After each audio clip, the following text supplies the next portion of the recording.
Everyone, কেমন আছো? আশা করি ভালো আছো। তো অনেক দিন পর আমি হল ভিডিও করছি, তোমরা থাম্বনেল দেখে বুঝে গেছো।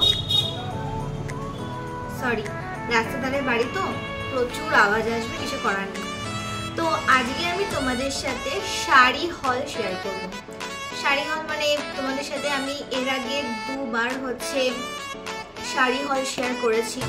তো এটা নিয়ে হচ্ছে পার্ট 3, ঠিক আছে? যদি তোমাদের এই ভিডিওটা থেকে কিছু উপকৃত তোমরা হও তাহলে আমার খুব ভালো লাগবে। তো সেই জন্যই আমি তোমাদেরকে যতটুকু পারি হেল্প করি।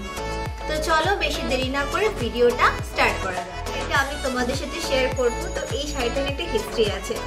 তো এই শাড়িটা আমি বিগত 1.5 বছর ধরে খুঁজে যাচ্ছি। আমি ফেসবুকে অনেকগুলো গ্রুপে এই শাড়ির ফটো দিয়ে দেখাই যে এইরকম শাড়ি পাওয়া যাবে কিনা। তো তারা তখন বললো যে না, পাওয়া যাবে না, পাওয়া গেলেও একটা অনেক দাম। ঠিক আছে, তো এক ভাইকে বলি, তো সে ভাই বলে যে দিদি অনেক দাম পড়ে যাবে। আমাকে বলছে 3,500 টাকা। 3,500 টাকা একটু বেশি হয়ে যাচ্ছে না? বললাম ঠিক আছে, চলো, কিছু করার নেই। তো আমি আর সৌরভ গিয়েছিলাম ঢাকেশ্বরী বস্ত্রালয়। তো এরকম শাড়ি দেখতে দেখতে তো আমি বললাম কি দাদা এই শাড়িটা একটু দেখান। তো বলছে দাঁড়ান দেখাচ্ছি। তো যেই শাড়িটা খুলেছে দেখি সেম এক্স্যাক্টলি যেমন শাড়িটা আমি চেয়েছিলাম, মানে সেই রকমের শাড়ি। তো শাড়িটা হচ্ছে সম্বলপুরি কটন বাই কটন, ঠিক আছে? লাল পাড়, হলুদ, একদম কি বলবো, মানে কাঁচা হলুদ যাকে বলে। এটা আমার ভীষণ ভীষণ ভীষণ একটা কি বলবো, ভীষণ প্রিয়। অনেকদিন ধরে খোঁজার চেষ্টা করছিলাম। তারপর যখন শেষে পেলাম, মানে মনের মধ্যে বিশাল বড় একটা আনন্দ, মানে কি বলবো। তো শাড়িটা নিয়েছিল হচ্ছে 1,850 টাকা। তো তোমরা এরকম শাড়ি যারা পছন্দ করো, কটন শাড়ি ক্যারি করতে পারো, তো ঢাকেশ্বরী বস্ত্রালয়ে একবার ভিজিট করতে পারো। তো সেকেন্ড যে শাড়িটা আমি তোমাদের সাথে শেয়ার করব, তো এই শাড়িটা আমি মানে আমাকে সৌরভ জন্মদিনে দিয়েছে। তো শাড়িটা একদম আনকমন কালার, আমি এর আগে কোনো পরিনি। আর কি বলতো, সৌরভ না ভীষণ হালকা কালার পছন্দ করে, কোনো লাইট শেড পছন্দ করে। আর আমি আবার উল্টো, আমি একটু ব্রাইট কালার, ডিপ কালার পছন্দ করি। আর সব সময়তেই তো যখন ডিপ পরি, আমার পছন্দে পরি, তো একবার ওর পছন্দে পরি। আর যখন গিফটটা আমাকে সৌরভ দিচ্ছে, তো শাড়িটা হচ্ছে অর্গানজা, ঠিক আছে? আর শাড়িটা না পুরোপুরি এরকম একটা কি বলবো, কলকা করা আছে, আর ভেতরে ভায়োলেট আছে, পিঙ্ক আছে, পার্পল আছে। মানে শাড়িটা লাইটে পরলে না অনেক রকম লাগে। আর এই পাড়টা হচ্ছে সিলভার জরি। তো এই শাড়িটা আমি নিয়েছি হচ্ছে Indian silk house agency Krishnanagar branch থেকে আমি কিনেছিলাম। তো তোমরা একবার হলে ভিজিট করতে পারো, এরকম অনেক ধরনের শাড়ি রয়েছে। আর আমি একটা কথাই বলবো যে তোমরা যারা ইন্ডিয়ান সিল্ক হাউস এজেন্সিতে যাবে, তো একটা ইনফরমেশন তোমাদের দিয়ে রাখি। ওরা মানে একটা শাড়ি হয়তো মানে একটা ব্রাঞ্চ হয়তো একটাই রাখে, তোমরা হয়তো অন্য ব্রাঞ্চে ভিজিট করতে পারো এরকম শাড়ি, মানে এই সেম টু সেম শাড়ি পাওয়ার জন্য। তো এই শাড়িটা নিয়েছিল হচ্ছে 2,050 মতো নিয়েছিল। থার্ড যে শাড়িটা শেয়ার করব, তো এই শাড়িটা আমি ঠাকুর বরণ করার সময় পরেছিলাম। তো আমার ইচ্ছা ছিল এবার পুজো একটা মানে লাল কালারের শাড়ি কেনার, কিন্তু বাই এনি চান্স আমি দুটো লাল রঙের শাড়ি কিনে নিই। আর তোমরা বলতেই পারো যে একই রকমই তো, কিন্তু না, একই রকম নয় আমার যতদূর মনে হয়েছে, ঠিক আছে? তো শাড়িটা হচ্ছে কাঞ্জিভারম, এরকম টেম্পল পুরোটাই টেম্পল করা আছে। আর শাড়িটার মধ্যে না আম কলকা করা রয়েছে। আর এটা তো পুরো জরি। তো আমি শাড়িটা 8 পেরে করে পরেছিলাম ওই ঠাকুর বরণ করার সময়। এই শাড়িটা নিয়েছিল হচ্ছে বলছি 3,675 টাকা। এটাও ঢাকেশ্বরী বস্ত্রালয় থেকেই কেনা। তো ফোর্থ যে শাড়িটা তোমাদের সাথে শেয়ার করবো, সেই শাড়িটাও একটা ভীষণ প্রিয়। আসলে কি জানো তো, প্রত্যেকটা শাড়িরই না একটা করে গল্প থাকে।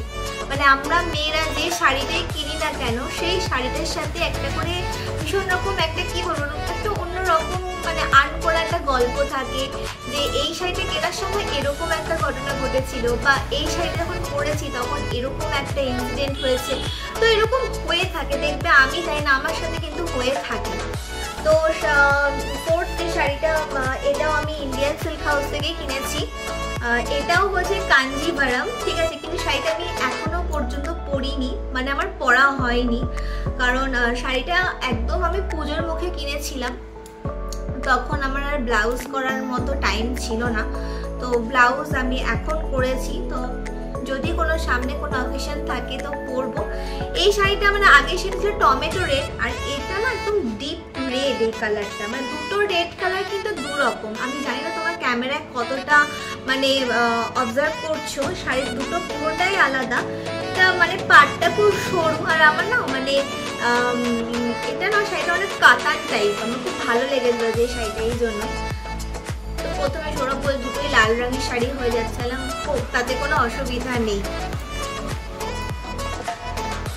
এই শাড়িটা পুরোটাই হচ্ছে ভেতরে কুটি কুটি করা রয়েছে, ঠিক আছে। তো এই শাড়িটা কেনার সময় কি হয়েছিল, তো আমাকে সৌরভ বললো যে এই শাড়িটা কিনতে হবে না, অন্য কালারের কেনো, নীল কেনো, বা নীল রঙের আমার কোনো শাড়ি আপাতত স্টকে হয়নি, ঠিক আছে। তাহলে না আমি এই কালারটাই নেবো, আমার এই কালারটা খুব পছন্দ হয়েছে। আর যখন আমি ফার্স্ট যখন মডেলটি পরানো দেখলাম আমার খুবই ভালো লেগেছিল। এক মিনিট,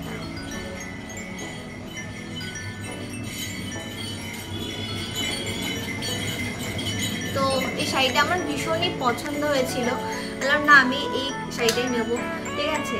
বললাম ঠিক আছে, কারণ শাড়ি পরবো আমি, আর সেখানে চয়েসের পার্লার তো সবসময় আবারই বেশি হবে। এই শাড়িটা আমি তোমাদের সাথে শেয়ার করবো। এই শাড়িটা তোমরা দেখতে পারো আমার ফেসবুক বা ইনস্টাগ্রামে। তোমরা যারা আমার ইনস্টাগ্রামে নেই তারা ইনস্টাগ্রামকে ফলো করতে পারো, আমি দিয়েছি ডেসক্রিপশন বক্সে, তার লিঙ্ক দিয়ে দেবো। ফেসবুকেও তোমরা হচ্ছে আমাকে ফলো করতে পারো। তো এই শাড়িটা হচ্ছে লালপা সাদা শাড়ি, এটা মেবি ওই বলে না চান্দ্রাই কটন টাইপ, আমি জানি না শাড়িটার নাম এক্স্যাক্টলি কি। তো এই শাড়িটা ভীষণ মানে পরে না ভীষণ কমফোর্টেবল ফিল হচ্ছিল, আমি সারাদিন পরেছিলাম, আমার একটু অসুবিধা হয়নি। আর এটার সঙ্গে একটা যদি আমি ডিপ লাল কালার একটা ব্লাউজ মানে পরেছিলাম, বা তোমরা যদি পরো, অনেকে এটার সঙ্গে হয়তো গোল্ডেন কালারও পরতে পারো, কিন্তু আমার মনে হয় লালটাই প্রেফার করবে, কারণ লাল পাশটা শাড়ির সাথে লাল শাড়ি মানে লাল ব্লাউজই ভালো লাগবে। তো এই হচ্ছে আমার ছোট্ট একটা মিনি হল শাড়ির সম্বন্ধে। তো ভিডিওটা যাদের তাদের ভালো লেগেছে তারা অবশ্যই লাইক শেয়ার সাবস্ক্রাইব করে দিও। আর যাদের তোমাদের আরও হয়তো অন্য কিছু হল দেখতে চাও তোমরা please please please please comment বক্সে আমাকে জানাও। তো তোমাদের সঙ্গে দেখা হচ্ছে নেক্সট কোনো ব্লগে। তো আপাতত টাটা।